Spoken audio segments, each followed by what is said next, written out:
Bonjour tout le monde. Grâce soit rendue à Dieu qui nous fait toujours triompher. Mais il ne nous fait pas triompher n'importe où, mais en Christ. Amen. Que Dieu vous bénisse. Rapidement, je vais vous partager la parole de Dieu.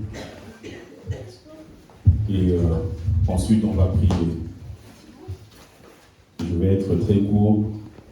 Et je vous demande d'être très attentif pour saisir la pensée de Dieu. Encore cet après-midi.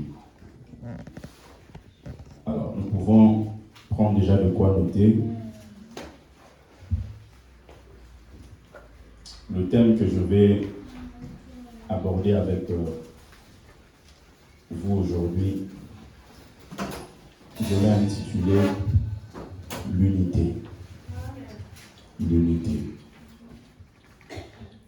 L'unité. L'unité. Pour cela, nous allons lire deux portions des Écritures. Premièrement, dans le livre de Genèse, et ensuite on prendra le livre des Actes des Apôtres. Genèse, chapitre 11, du 1er jusqu'au 9e verset.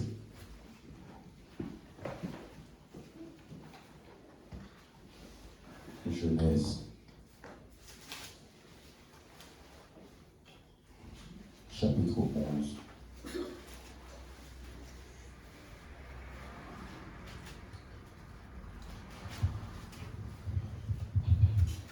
Je vais lire, la Bible dit, toute la terre avait une seule langue et les mêmes mots. Comme ils étaient partis de l'Orient, ils trouvèrent une plaine au pays de Shinéar et ils y habitèrent. Ils se dirent l'un à l'autre, allons, faisons des briques et cuisons-les au feu. Et la brique leur servit de pierre et le bitume leur servit de ciment. Ils dirent encore, allons, bâtissons-nous une ville et une tour dont le sommet touche au ciel. Et faisons-nous un nom, afin que nous ne soyons pas dispersés sur la face de toute la terre. L'Éternel descendit pour voir la ville et la tour que bâtissaient les fils des hommes. Et l'Éternel dit, voici, ils forment un seul peuple et ont tous une même langue. Et c'est là ce qu'ils ont entrepris. Maintenant, rien ne les empêcherait de faire tout ce qu'ils auraient projeté. Allons, descendons et là confondons leur langage, afin qu'ils n'entendent plus la langue les uns des autres. Et l'Éternel les dispersa loin de la surface de toute la terre. Et ils cessèrent de bâtir la ville. C'est pourquoi on l'appela du nom de Babel, car c'est là que l'Éternel confondit le langage de toute la terre.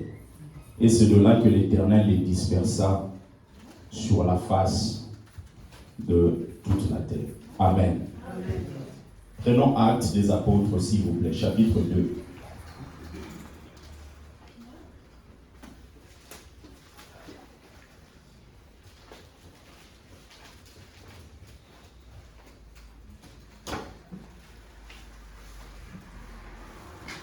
Du 1er jusqu'au 11e verset.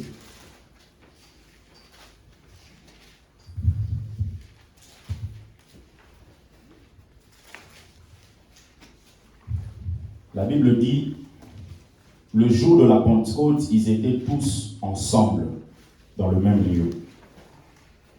Tout à coup, il vint du ciel un bruit comme celui d'un vent impétueux, et il remplit toute la maison où ils étaient assis. Des langues semblables à des langues de feu leur apparurent séparées les unes des autres et se posèrent sur chacun d'eux. Et ils furent tous remplis du Saint-Esprit et se mirent à parler en d'autres langues, selon que l'Esprit leur donnait de s'exprimer. Or, il y avait en ce jour à Jérusalem des Juifs, hommes pieux, de toutes les nations qui sont sous le ciel. Au bruit qui eut lieu, la multitude accourut, et elle fut confondue, parce que chacun les entendait parler dans sa propre langue. Ils étaient tous dans l'étonnement et la surprise. Et ils se disaient les uns aux autres, voici ces gens qui parlent. Ne sont-ils pas tous galiléens? Et comment les entendons-nous dans notre propre langue à chacun, dans notre langue maternelle? Parthes, Mèdes, Élamites, ceux qui habitent la Mésopotamie, la Judée, la Cappadoce, les ponts, l'Asie, la Phrygie, la Pamphylie, l'Égypte, le territoire de la Libye voisine, de Cyrène, et ceux qui sont venus de Rome, juifs et prosélytes, crétois et arabes, comment les entendons-nous parler dans nos langues des merveilles de Dieu? Amen. Amen. Alors, l'unité, tel est le thème que je vais aborder cet après-midi. Je vous prie de noter la définition de l'unité. L'unité, c'est l'état de ce qui est un. L'unité, c'est l'état de ce qui est un. L'unité, c'est l'état de ce qui est un. L'unité, c'est une force qui nous permet d'avoir des résultats extraordinaires. L'unité est une force qui nous permet d'avoir des résultats extraordinaires. Lorsque vous lisez dans Deutéronome chapitre 32, le verset 30, Deutéronome 32, le verset 30, la Bible dit, comment un seul en poursuivrait-il 1000 et deux en mettrait-il 10 000 en fuite? C'est-à-dire que mathématiquement, lorsque vous avez un homme qui poursuit 1000, il faudrait que deux personnes puissent poursuivre 2000. Parce que lorsqu'il y a ce qu'on appelle la proportionnalité, c'est-à-dire que vous multipliez les deux nombres par le même chiffre. Si vous multipliez 1 fois 2 par 2, vous devez multiplier aussi le résultat donné au travers d'une personne fois 2. Mais ici, Dieu est en train de nous montrer la profondeur de l'unité. C'est-à-dire que lorsque vous êtes seul, vous pouvez poursuivre 1000. Mais lorsque vous êtes à deux, vous ne poursuivez pas 2000, vous poursuivez 10 000. C'est justement la force que Dieu a déposée sur l'unité. C'est la raison même pour laquelle vous allez voir l'Ecclésiaste est en train de dire, dans l'Ecclésiaste 4, le verset 9, il dit « deux valent mieux qu'un ». Deux valent mieux qu'un. Parce qu'ils retirent un bon salaire de leur travail. Ils retirent un bon salaire de leur travail. La Bible nous parle dans Genèse de cette histoire que vous connaissez sûrement, de la tour de Babel. C'est-à-dire qu'un jour, des hommes se sont mis d'accord. Ils se sont rassemblés pour pouvoir commencer à ériger quelque chose. Pour commencer à bâtir quelque chose. Bâtir quelque chose, ce n'est pas mauvais. Bâtir une structure, ce n'est pas mauvais. Mais le problème, c'est que lorsque vous bâtissez en allant à l'encontre de Dieu, c'est ce qui devient un danger. Bâtir quelque chose, c'est d'ailleurs ce que la Bible nous recommande. Que celui qui ne travaille pas ne mange pas. Travailler peut être dans le service en tant qu'employé, mais ça peut être aussi dans les idées que tu as pour pouvoir innover et créer un certain nombre de choses, pour pouvoir mettre en œuvre des œuvres. Et ces hommes avaient commencé à bâtir quelque chose. Et le problème, c'est qu'ils voulaient rester au même endroit. Rappelez-vous, lorsque vous lisez avant Genèse 11, vous allez voir que la pensée de Dieu a toujours été que l'homme puisse peupler la terre. Dieu a toujours voulu que les hommes puissent se disperser afin de pouvoir remplir la terre. Mais la pensée de ces hommes était, bâtissons-nous une tour pour que nous puissions rester au même endroit. C'est la raison pour laquelle vous allez voir, Dieu, ce qu'il attend de nous, c'est que nous soyons en mouvement.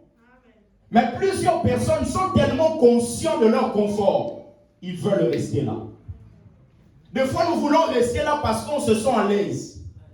Des fois, on veut rester là parce qu'on se dit, je ne veux pas prendre de risques. Mais dans la vie de foi, en tant qu'humain, il faut savoir prendre des risques. Il faut savoir prendre des risques. La vie de foi. Imaginez, on vous jette dans une fournaise ardente. Mais avant cela, vous avez refusé de vous prosterner. Lorsque vous refusez, votre famille peut crier en disant, mais les enfants sont encore petits. C'est vrai que l'histoire de Dieu, là, c'est bien. Mais voir l'avenir des enfants, tu vas laisser ces petits, les orphelins. On te jette dans une fournaise ardente. Est-ce que tu ne peux pas refuser? Bien aimé, lorsque vous décidez d'y aller quand même, humainement parlant, c'est un risque. C'est un risque. C'est un risque que vous êtes marié de laisser la fille d'autrui veuve. Un risque peut-être au travers de vous, la famille était aidée. Mais lorsque vous acceptez de refuser, jour après jour, de vous prosterner, vous acceptez même qu'on puisse vous jeter, humainement parlant, c'est un risque. Mais c'est un risque qui est pris par la foi. Or, la foi n'échoue pas. À chaque fois que vous avez joué, c'est parce que vous avez manqué la foi authentique. Parce que la foi authentique n'est pas basée sur nos émotions. La foi authentique est basée sur la parole de Dieu. Or, la Bible dit qu'il est derrière sa parole pour l'accomplir. Donc, vous comprenez que lorsque Dieu dit, il finit par le faire. Ces hommes ont voulu rester au même endroit, construisant une tour. Je vous prie de noter 3 choses avant d'avancer concernant l'unité. Premièrement, Dieu aime l'unité. Dieu aime l'unité. Il aime l'unité et nous le voyons même dans la Trinité, dans ce concept. On voit, Jésus est en train de dire dans Jean chapitre 10, le verset 30, « Moi et le Père, nous sommes un. » Moi et le Père, nous sommes un. Nous sommes unis. Dieu aime ça. Et l'unité est agréable parce que c'est ce que Dieu veut. Deuxièmement, vous pouvez noter, l'unité est agréable lorsqu'elle marche selon le plan de Dieu. L'unité est agréable lorsqu'elle marche ou elle fonctionne selon le plan de Dieu. L'unité est agréable quand ce sont des valeurs chrétiennes qui sont partagées. C'est tellement beau lorsque vous êtes unis en ayant un objectif de plaire à Dieu. Pas un objectif de vivre dans la débauche. L'unité est agréable lorsqu'elle marche selon le plan de Dieu. Troisièmement, l'unité doit être pour la gloire de Dieu. On ne doit pas s'unir juste pour s'unir. On doit s'unir pour rendre gloire à Dieu. S'unir, c'est bien. Mais si c'est pour la gloire d'un individu, ça ne sert à rien. S'unir, c'est bien. Si c'est pour devenir charnel, ça ne sert à rien. Parce qu'il y a des relations comme ça. Il y a des gens qui disent, moi avec mes copines, nous sommes vraiment unis. Mais vous êtes unis pour aller où? Vous êtes unis pour faire quoi? Vous êtes unis pour que vous puissiez cacher les unes des autres les bêtises que vous faites. Ça, ce n'est pas l'unité selon Dieu. L'unité selon Dieu, c'est l'unité qui vous amène à rendre gloire à Dieu. À rendre gloire à Dieu. Et une question qu'on peut se poser, pourquoi est-ce que les hommes qui étaient à la base de la tour de Babel ont-ils péché? Pourquoi ils ont péché? Ils ont péché simplement parce qu'ils ne recherchaient pas la gloire de Dieu. Ils recherchaient leur propre gloire. Or, lorsqu'on parle de Babel, Babel veut dire confusion. Babel signifie confusion. C'est la raison pour laquelle Dieu, lorsqu'il a vu que les hommes étaient unis, mais leur unité n'était pas pour sa gloire à lui, Dieu est venu confondre ces hommes-là. Et nous verrons tout à l'heure parce qu'ils étaient unis. Et Dieu est venu pour détruire cette unité. Nous verrons justement quelles sont les choses qui font que l'unité soit détruite. Ça peut être à l'église, ça peut être dans une famille, ça peut être au niveau du couple, ça peut être au niveau de la relation père et fils, maman et fille, ou maman et fils. Quand vous lisez Romains chapitre 1, le verset 20, la Bible dit en effet les perfections invisibles de Dieu, sa puissance éternelle et sa divinité se voient comme à l'œil. Depuis la création du monde, quand on les considère dans ses ouvrages, ils sont donc inexcusables, puisque ayant connu Dieu, ils l'ont point glorifié comme Dieu. Ils ont connu Dieu, mais comment est-ce qu'ils ont fait pour connaître Dieu? Au travers des œuvres de Dieu. C'est la raison pour laquelle aucun païen, même s'il meurt aujourd'hui, il dira que moi j'ai une raison pour ne pas aller en enfer. Parce que la création témoigne de la grandeur de Dieu.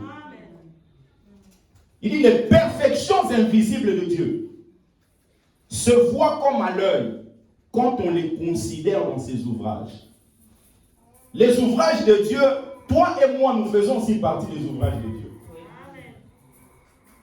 C'est pour cela, lorsque vous avez une maman qui tombe enceinte, qui voit comment l'échographie progresse, qui finit par accoucher, mais qui dit quand même que Dieu n'existe pas, c'est un problème.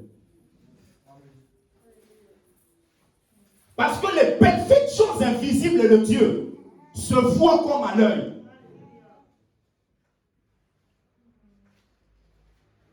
Vous regardez le ciel qui ne tombe pas sur la terre. Vous regardez la terre, en dessous il y a la mer. Bien aimé, ce sont les perfections invisibles de Dieu.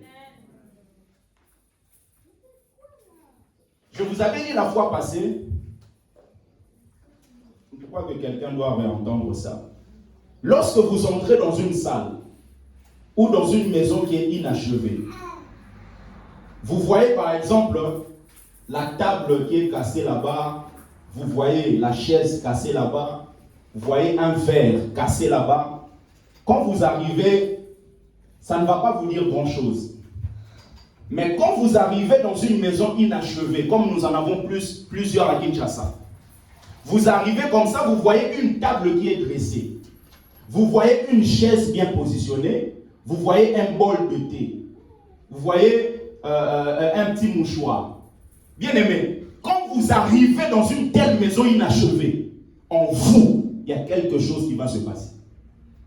Vous allez vous dire, il y a sûrement quelqu'un qui sait peut-être déplacer. Vous-même, vous aurez peur même de toucher le bol de thé. C'est-à-dire, l'ombre que vous avez trouvée vous indique que derrière cette ombre, il y a forcément quelqu'un.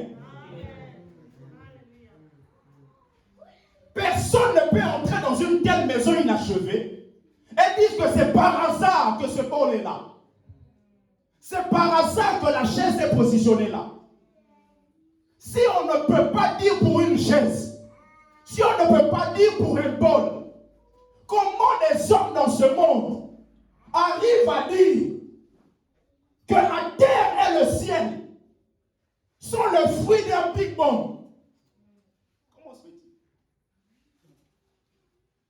Derrière ce que nous voyons, il y a la main de Dieu. Il y a la main de Dieu qui a façonné ça. Il y a la main de Dieu qui a façonné ça. Confusion. Dieu est venu confondre les hommes. Alors, pour aller en profondeur, qu'est-ce que Dieu a fait pour que les hommes soient dispersés? Et vous allez vous rendre compte qu'il y a des choses que Dieu dit, par exemple dans la prophétie. Vous avez des prophéties qu'on qualifie de prophéties conditionnelles. Ce sont des prophéties qui dépendent de ce que vous allez faire. Dieu peut vous dire, si tu fais ça, tu arriveras là-bas. C'est-à-dire, pour arriver là-bas, ça dépend de ce que Dieu a dit ici. Ça dépend de ce que tu vas faire ici. Ça dépend de ce que tu vas réaliser ici. Et il y a d'autres prophéties qui sont des prophéties inconditionnelles. Ce sont des prophéties qui ne dépendent pas de ce que vous faites. La Bible dit dans les derniers jours, il y aura des temps difficiles. C'est une prophétie. Prophétie qui concerne les temps de la fin. Mais cette prophétie-là ne dépend pas de ce que toi et moi nous faisons. Quelle que soit notre intégrité, quelle que soit notre consécration, quelle que soit notre dimension de prière, Dans les derniers temps, il y aura toujours des temps difficiles. Ça ne dépend pas de nous. Et ici, on se retrouve dans un cadre où la prophétie non conditionnelle est exprimée. Parce que Dieu disait, il faudrait que les gens remplissent la terre. Mais les hommes se sont opposés.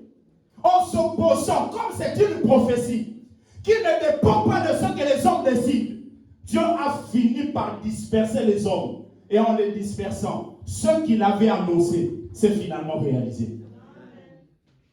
Et Dieu, qu'est-ce qu'il a fait? Il a envoyé ce qu'on appelle la diversité des langues. Ils avaient le même langage. Comme on le verra tout à l'heure par rapport à ceux qui détruisent l'unité. Dieu a envoyé la diversité des langues. Je vous ai parlé la fois passée des différents dons que nous pouvons recevoir. 1 Corinthiens chapitre 12 nous parle des différents dons spirituels. Et parmi les dons spirituels, la fois passée, j'ai expliqué un peu le parler en langue. Je vous avais dit qu'il y a des parlers en langue qui sont comme des signes pour un païen. Quelqu'un qui ne connaît pas Dieu, vous parlez en langue, des fois vous ne comprenez même pas ce que vous dites, mais la personne qui est à vos côtés comprend. Vous ne parlez jamais chinois, mais la personne à côté comprend exactement ce que vous dites. Et la personne sait que vous n'avez jamais appris le chinois. Donc ça devient un signe pour lui ou pour elle. Elle se dit, ça ne peut pas être le fruit d'un hasard. Ce n'est pas comme ça du jour au lendemain qu'il a appris à parler parfaitement le chinois. C'est exactement ce qui s'est fait ici dans Actes des Apôtres. Ils étaient tous ensemble. Dans Genèse, les gens étaient unis. Dans Actes des Apôtres, les gens étaient aussi unis. Et quand il y a unité, Dieu ne reste jamais inactif. Dieu ne reste jamais inactif. Dieu ne reste jamais silencieux. Dieu ne reste jamais sans rien faire. Lorsqu'il y a unité, Dieu réagit. Mets-toi ici, Dieu réagit. Dans Genèse, il a réagi face à l'attitude des hommes qui voulaient s'opposer à lui. Il a envoyé la diversité des langues. Mais dans Actes des Apôtres, il a réagi face aux hommes qui voulaient accomplir sa mission. Si Dieu peut réagir face à l'unité des hommes qui s'opposent à lui, à combien plus forte raison, toi et moi, qui faisons l'effort de rester attachés à lui. Dieu ne restera jamais silencieux face à l'unité. Quand une église est unie, quand une église est en accord, Dieu, sur son trône, il bouge. Maintenant, regardez la profondeur des choses. Dans Genèse, Dieu envoie la diversité des langues pour venir disperser les gens. Mais dans Actes des Apôtres, il n'envoie pas la diversité des langues pour disperser. Il voit la diversité des langues pour pouvoir unir les hommes. Dans Genèse, c'était pour que les hommes ne se comprennent pas. Mais dans Actes des Apôtres, c'était pour que ceux qui viennent d'ailleurs comprennent ce qu'ils sont en train de dire. Ils s'étaient étonnés. Ils se disent, mais ces gens ne sont pas tous des Galiléens. Mais comment les entendons-nous tous dans notre langue maternelle? Parce que l'unité bouge le trône de Dieu. Quand un couple est uni, bien aimé, Satan peut emmener, bien aimé, la force de l'enfer. La force de l'enfer ne prévaudront point contre ce couple-là.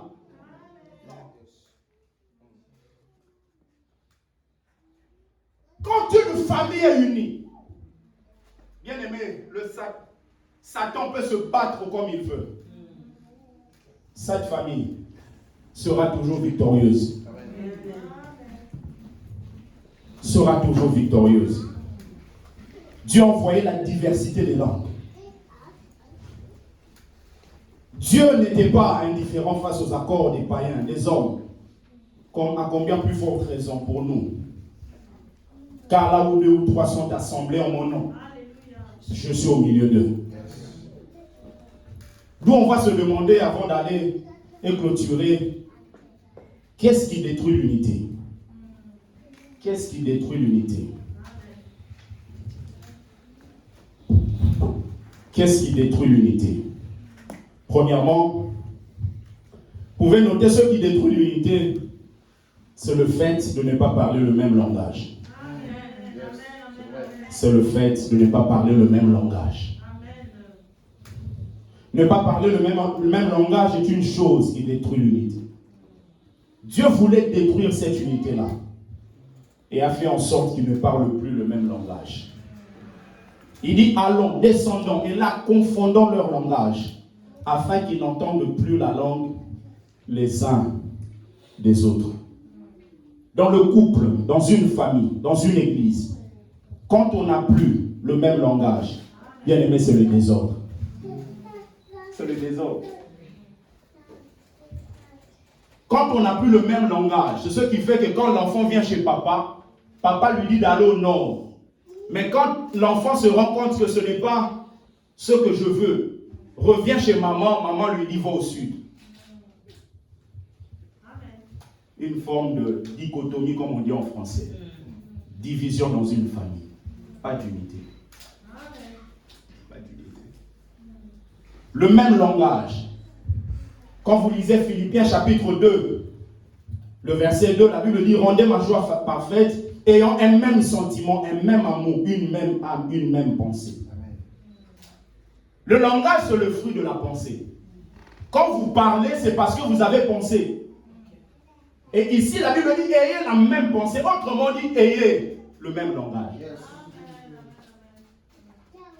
Quand dans une église, vous avez des groupes de gens, et chaque groupe a son langage, l'église ne peut pas aller loin.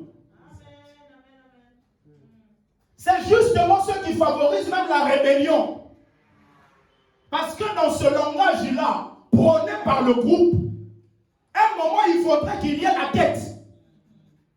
Maintenant, la tête, à un moment, va commencer à monter comme Lucifer. Rappelez-vous, Satan n'a jamais été créé par Dieu. Dieu a créé Lucifer, un ange glorieux, un chérubin protecteur. Mais il est devenu Satan à cause de sa rébellion. Plusieurs d'entre nous ici, même dans la société, vous allez voir des gens qui disent, moi je suis né comme ça homosexuel. Je ne le crois pas. C'est vrai. Avancez. Non. Les gens le deviennent. Ils le deviennent. Dieu ne peut pas te prédestiner à être ça. C'est la raison pour laquelle Dieu n'est pas contre les homosexuels. Dieu est contre l'homosexualité. C'est différent. Dieu nous aime tous, mais il n'aime pas forcément ce que nous faisons. L'amour de Dieu ne signifie pas qu'il est en accord avec nous. Dieu peut nous aimer, mais ne pas être en accord avec ce que nous faisons. Parce que l'amour de Dieu est inconditionnel. Ça ne dépend pas de ce que je fais. Ça dépend de lui-même. Rendez ma joie parfaite, l'apôtre Paul. Le même langage. Deuxièmement, ce qui détruit l'unité, vous pouvez noter, c'est le manque de communication. Le manque de communication. L'unité s'étouffe quand les gens ne se parlent plus. Quand les gens ne se parlent plus.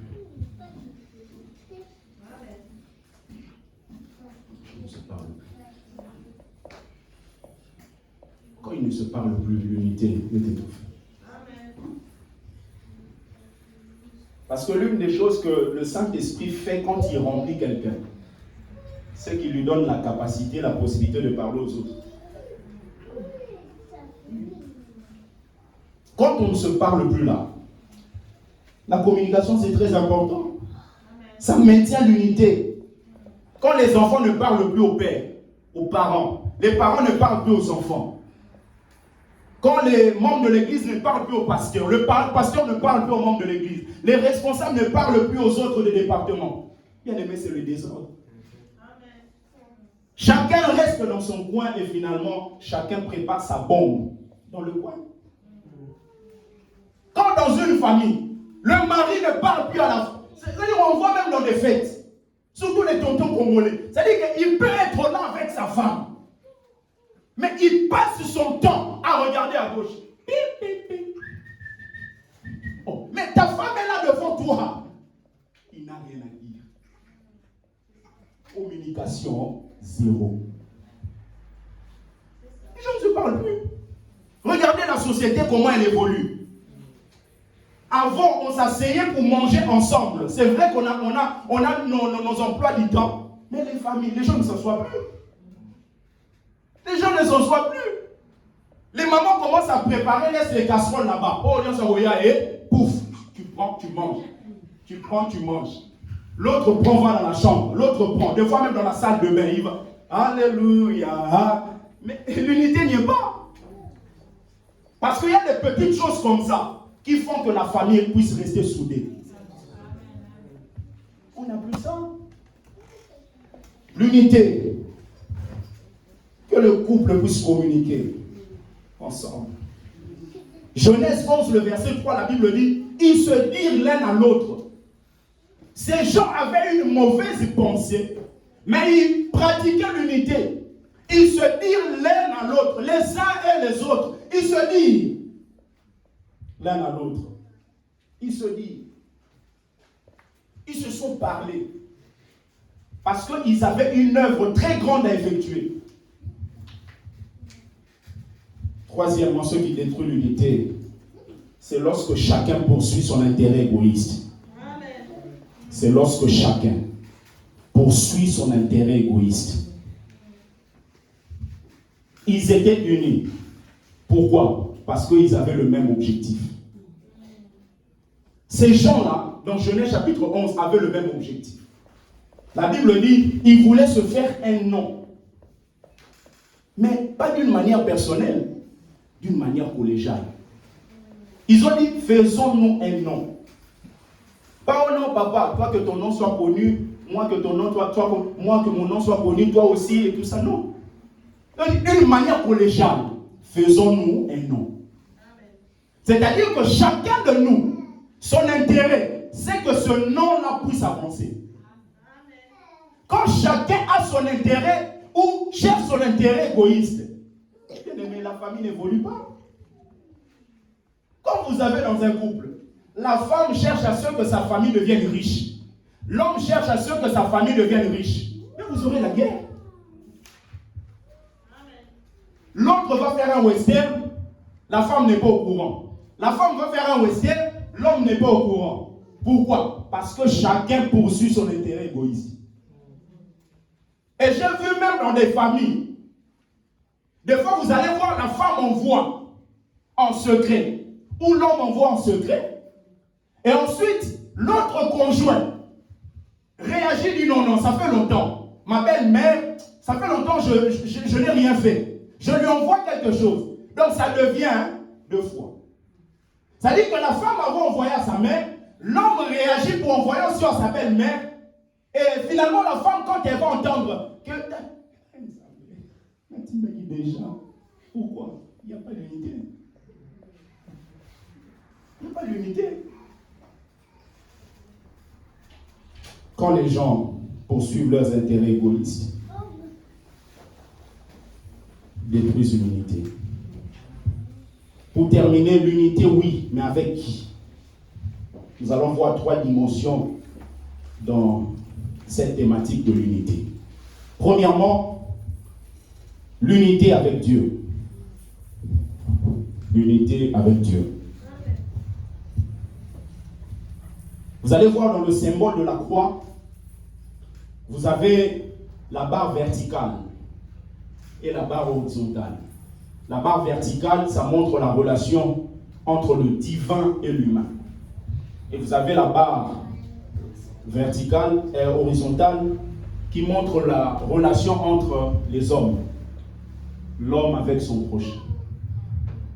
L'unité, d'abord d'une manière verticale, avec le divin. L'unité avec Dieu. Quand vous êtes un avec Dieu, bien aimé, vous avez déjà une base solide. Amen. Solide. L'apôtre Paul dit, celui qui s'attache à Dieu devient avec Dieu un même esprit. Celui qui s'attache à une prostituée devient avec elle une même chair. Quand vous vous attachez à Dieu, vous devenez confondus. Un segment, deux segments confondus. Quand vous les regardez, vous voyez quoi? Vous voyez un segment, n'est-ce pas? S'attacher à Dieu, vous devenez un seul esprit. Lorsque les gens vous regardent, ils voient quoi?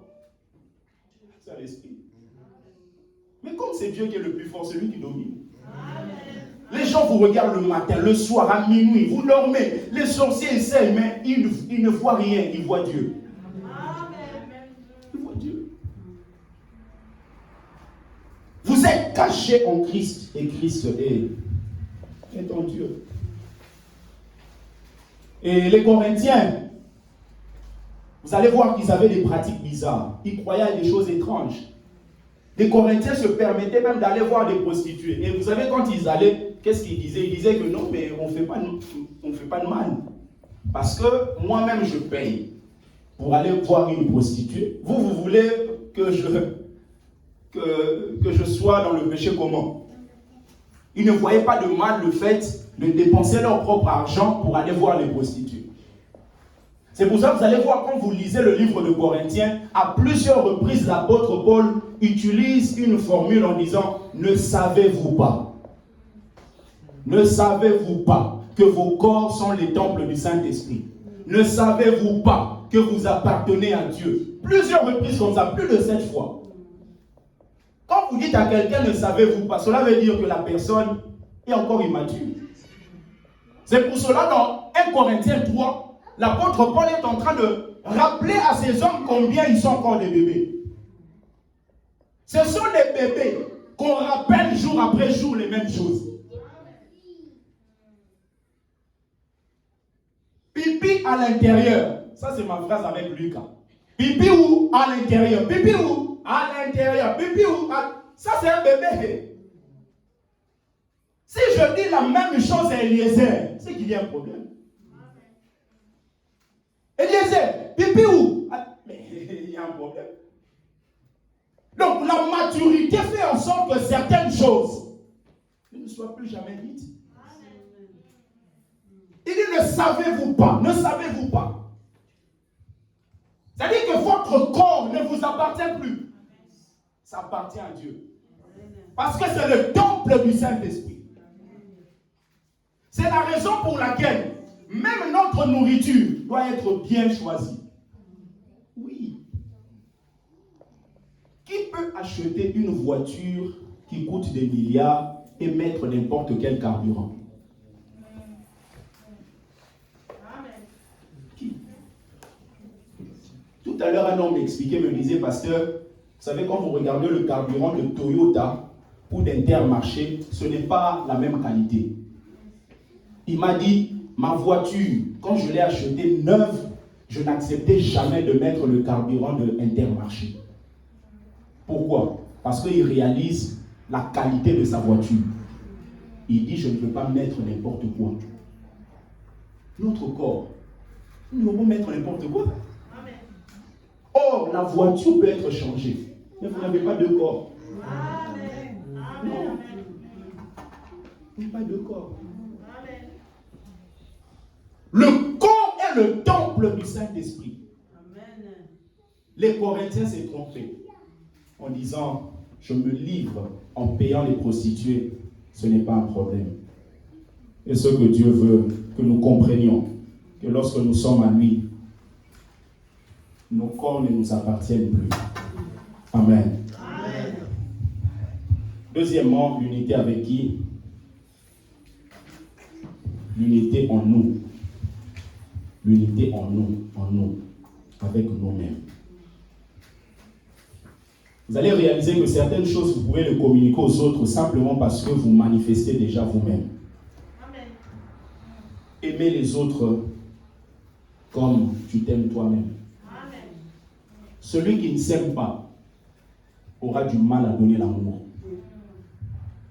C'est pour ça que vous allez voir, il y a des gens qui sont tout le temps en train de voir leurs défauts. Oh, mes yeux sont comme ça. Il y a des gens qui se trouvent moches tous les jours.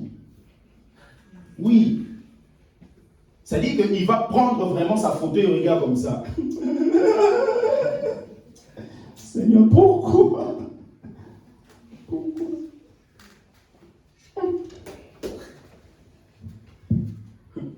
Comme vous disait en Lingala, oh, mato imangoni. David pouvait dire, je bénis le Seigneur parce que je suis une créature si merveilleuse. Amen. Merveilleuse.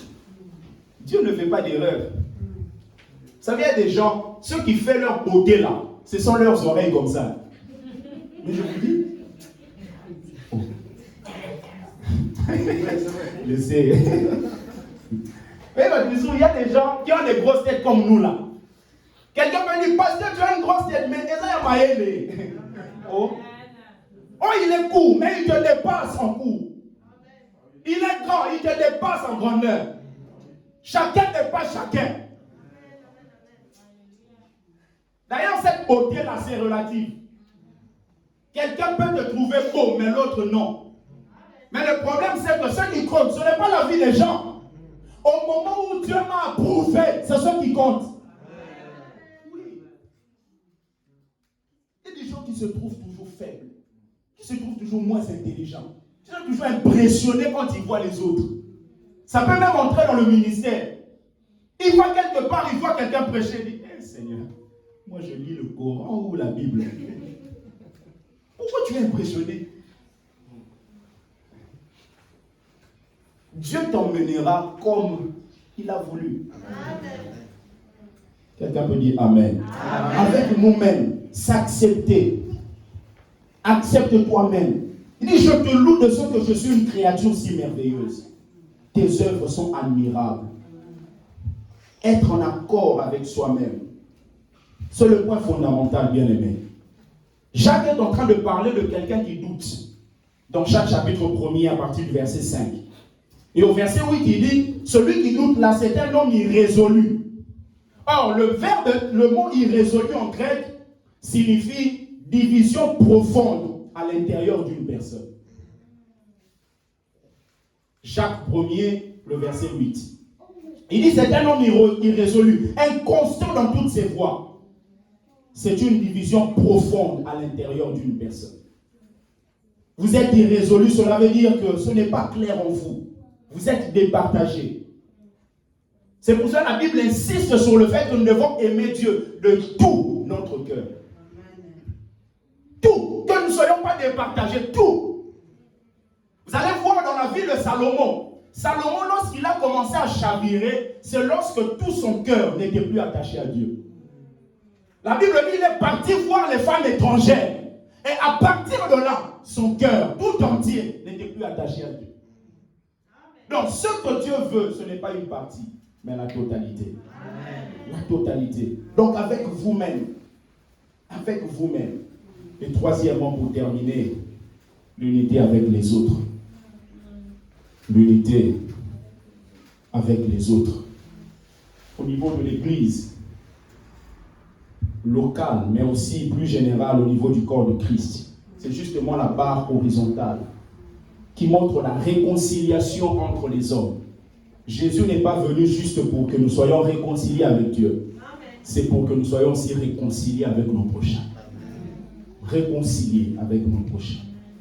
Que dans cette église, nous soyons un. Que dans nos foyers, nous soyons un. Que dans nos couples, nous soyons un. Que nous soyons un, bien-aimés, à tout moment, à chaque instant. Que nous avancions main dans la main. Cette église y croîtra. cette église avancera, cette église progressera. Si seulement chacun de nous comprend la profondeur de l'unité. Être unis. Unis. Même les gens de ce monde ont compris la force de l'unité. Vous avez des nations qui ont compris la force de l'unité. Vous avez l'Europe qui a commencé avec la création de la communauté européenne de charbon et de l'acier en 1952. C'était l'accord avec 6 pays. Vous avez la France, le Luxembourg, l'Allemagne, l'Italie, la Belgique, le Royaume-Uni et vous avez les Pays-Bas. Et vous avez 6 ans après, en 1957, ce qu'on a appelé la création avec le traité de Rome, c'est-à-dire la communauté économique européenne. Et en 1992, on a eu ce qu'on appelle l'Union européenne avec le traité de Maastricht. Donc vous voyez que même les hommes ont compris la puissance de l'unité. Quand on est un, on est victorieux. Quand on est un, on est fort. Quand on est un, on est fort. Quand on est un, on est fort. Les hommes ont compris ça. Et que nous aussi, l'Église, nous puissions comprendre ça. Que Dieu vous bénisse. Que Dieu vous bénisse. Que Dieu vous bénisse. Que Dieu vous bénisse. Que Dieu vous bénisse. Que Dieu vous bénisse. Que Dieu vous bénisse. Que Dieu bénisse vos projets. Que Dieu bénisse votre travail. Que Dieu bénisse votre santé. Que Dieu bénisse vos couples. Que Dieu vous restaure. Que Dieu vous accompagne. Que Dieu vous fortifie. Que Dieu vous fortifie. Que Dieu vous fortifie. Que Dieu vous fortifie. Dieu de gloire. Est-ce qu'on peut se mettre debout? J'aimerais que nous puissions prier. Chacun va prier.